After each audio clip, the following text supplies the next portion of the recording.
a matter of fact, about submitting bills, but don't try to cut any money from the budget. Okay, Representative Babson, and then Merrow, and then we'll go to Commissioner Sorensen. Thank you, Madam Chairman. Madam Chairman, my only question is, if we vote on this proposal, how does it affect proposal 2 and 3? Wouldn't we be better off if we just decide that we're finished discussing proposal 1 and hear proposal 2 and proposal 3 before we go to voting? My concept is that if we look at proposal 1, and then we've all decided that $250,000, and in essence, $250,000 is off the bottom line, all of the other proposals tell you where to take it. And I agree that I think it's a good idea not to tell the commissioners where to take it from, but I think that they can do it. Then we can go and say, take it from here and take it from there. But I would prefer to take this and have a discussion about proposal 2 and 3, and the commissioners can hear what we say. And if we're gonna change anything, to be able to change and go to proposal 2 and say, this is where we wanna take it from, we take a vote. And then on proposal 3, this is what we want to take it from, and we take a vote. I think that it's important for us to be able to get down. I do intend, unless the delegation overrides it and doesn't want to do this, to still take up 2 and 3, but at least we've got to come to a bottom line. We have to at least get somewhere in this process. And Steve, is there, once you pull up a chair for Steve, or, excuse me, Representative Schmidt, is one to. Is that all right by you, Representative Babson? We'll do it that way. That's fine. Representative Merrill. Thank you. I both agree and disagree with Representative McCarthy. I agree that we can take $250,000 out of the budget for capacity. I don't agree that we should be designating what line to cut it out. I think if you all think back on this $850,000 that we used to pay for the found out overtime for nurses, that 4 years ago when I was on the delegation, we were the ones that told them to go with the overtime to save money for the I'm $1,000 a day seems like an awful lot to me for nurses, but I'm not in the position to make that decision because I don't know what to do.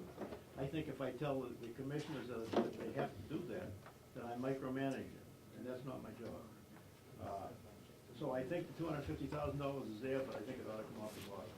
Okay, Commissioner Sorensen, and then Representative Conkey. I think Representative McConkey was ahead of me. Okay, Representative Conkey. Madam Chairman, there's a motion on the floor. Am I to understand that the chairman is not going to entertain the motion? Oh, no, And the go motion to a is, vote? the motion is there, we will vote on it, we will discuss it. Thank you. Yes. Commissioner Sorensen. Madam Chairman, I guess as chairman of the commission is probably my duty to try to explain the budget a little better. We're hearing all kinds of figures that are coming out that are not correct from my standpoint. And a couple of things that I'd like to try to straighten out. Last year, we had roughly $700,000 left over in our budget. Every delegation member and everybody here in the public should be proud that our people saved that money. That money was budgeted to be spent, and a lot of it was put in there in case something happened. Well, that something didn't happen. We saved that money. We didn't go out and spend it. We had the authority to go out and spend it. We would have been down $700,000. But we don't get any credit. None of our employees get any credit for saving that amount of money. $700,000 out of a $23 million budget. I think, and I say to our employees, I'm proud of them for saving that amount of money. Now, there are some departments, it's always a bad apple in a bushel that spoils it. Some departments do go and spend their money, and they get more money the next year, and I think you know what department that is. So that's number one. We should be proud that we saved that amount of money that was approved to be spent. Second, we have 27, I just asked, we have 27 per diem employees, 27 that we can call on to fill in. We don't get those 27 all the time that are available to fill a position. I think we're talking about service to residents at the nursing home.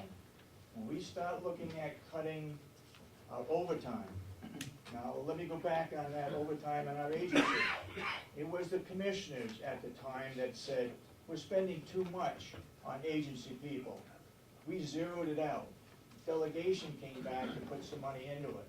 But it was the commissioners that were looking at it from the standpoint, let's use our own employees. They're not making enough money now. Let's let them have a chance to make overtime if they can. So we took advantage of that.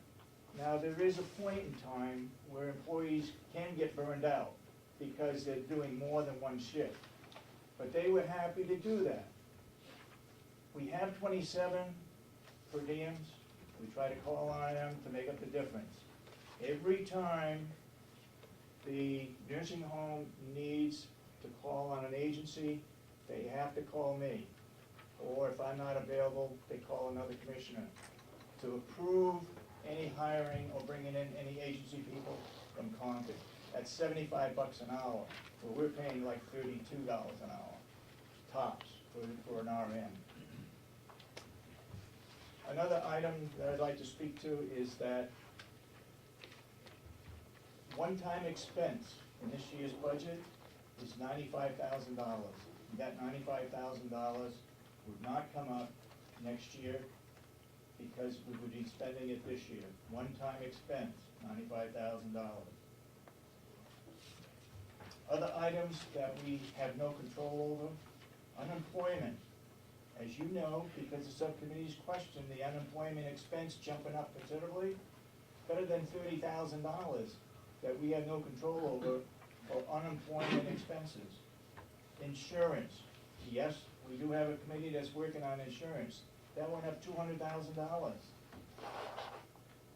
DEAS, which I think we need to discuss again, because we're not going to make that amount of money. If you in Concord are reducing Department of Health and Human Services, you're reducing that by $300 million over the next 2 years. What's going to happen to that money? It's going to be turned back to the county. We're going to have to pick up more of that, especially under that DEAS. So I would question that figure. You reduced it considerably. I figured that one-time expense, not one time, that expense is $295,000 to us. So there's $500,000 out of Mr. Algren's figure, which I don't know where he got it from, but that's $500,000 that's coming out of that we have no control over. As far as the supplemental budget, if you want to save the taxpayers some money, you won't go for a supplemental budget. Supplemental budget costs us money. We have to advertise, we have to put in a request to the state to get a supplemental budget. If it's $1 million, well, that's different.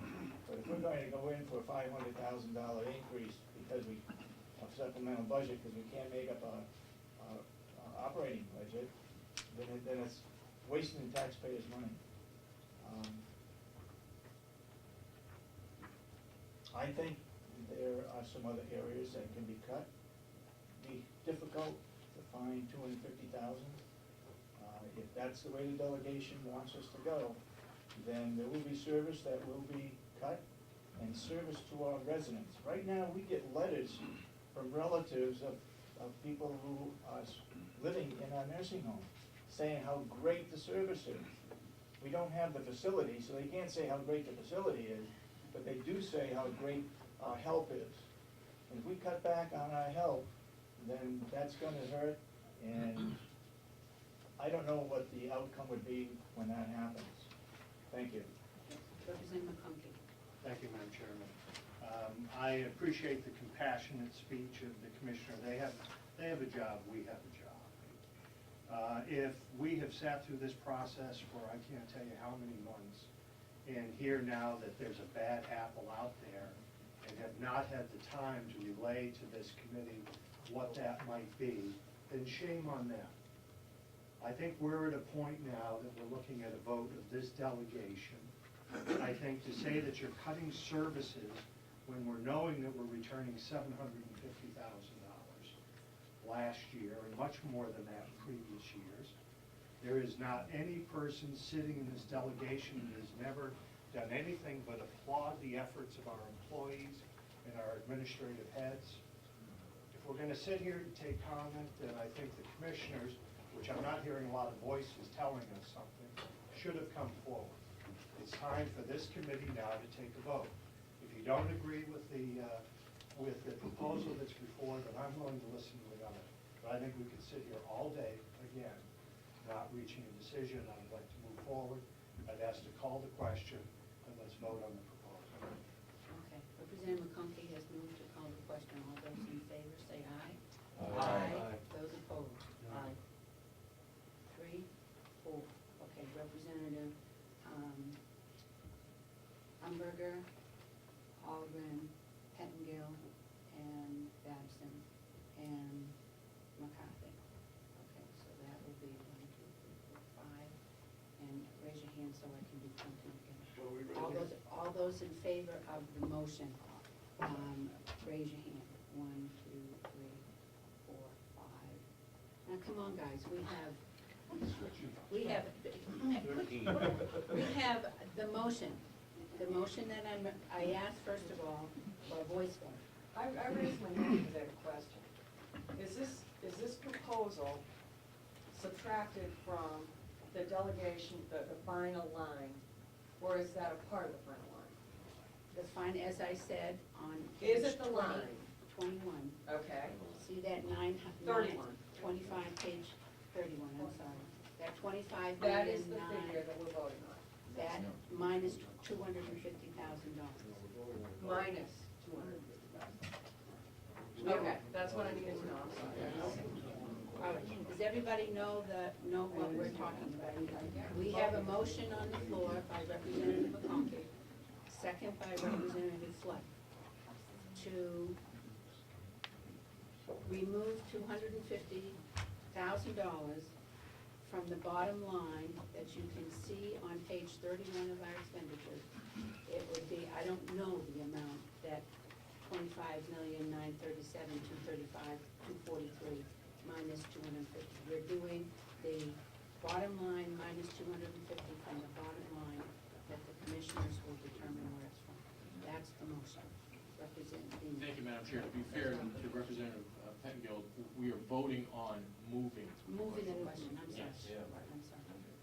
So, all those in favor of moving the question, which means that there's no more discussion, would you raise your hands?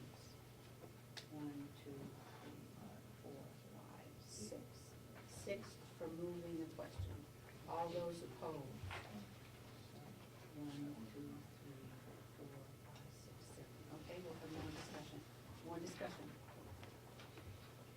Representative Umberger. Yes, I just have to comment on the inference that we have one bad actor in our thing. If you go to the budget dealing with the sheriff, you will notice that we added $60,000.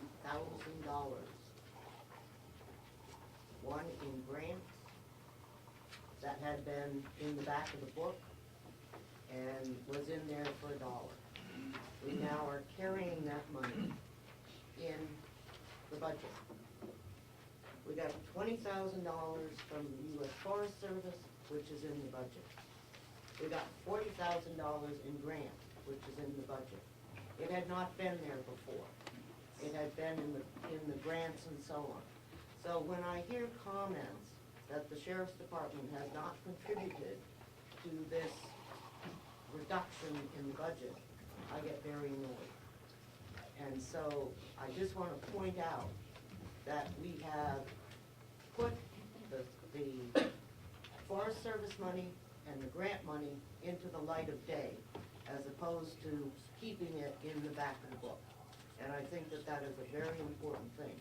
So when we look at the sheriff's budget, we're not increasing their budget. We've actually decreased their budget by the $60,000 that we have put the grants in. So please understand that that is not quite how we as a subcommittee